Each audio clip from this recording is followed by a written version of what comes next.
Ko tētahi atu miramiratanga I te whakataetai pāwhutu pōro ki whakatāne ki te rā tātou I roto I te rā pūrango, ko te pakanga I Wainganui I ngā kura noho Māori I tino hoariri rawa atu nei I ngā wā o mua.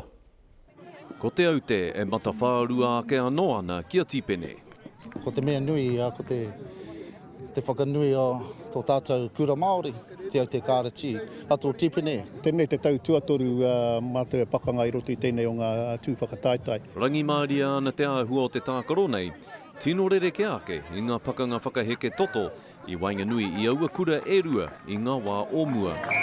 Ko tipene te toa I wera o ngā wā, I te wā I te tūwhera te kura. Heoi no te aute te mana o te rā nei, māma noi hohoki. Kua wini mātou, no reira hariko te ngākau, hariko te ngākau. Heoi e hara te toanga I te mea nui, engari ko te kōkiri I te kaupapa, e tūwhera mai anō ai ngā tatau o tipene. He kaupapa e tino tautoko hia ana, e rā atu kura noho Māori. Hoira te kaupapa ko te whakaara te kura o tipene a kua nei, ka taku whakapono ka whakatūwhera.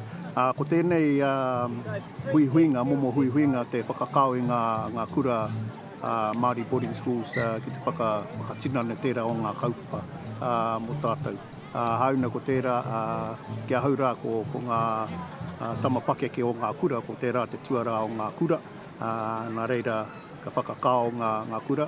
Ko te aute, ko Paora, ko Pētera I hare mai ki te awhi a mātou, I roto ua mātou huarahi ki te whakatūwhera I te kura. Ahakoa kua memenge ngā tinana, kei te pakari tonu te wairua o te whakaaro, kia toi tū ngā kura noho Māori. Tuturu whakamaua kia tina! Tina!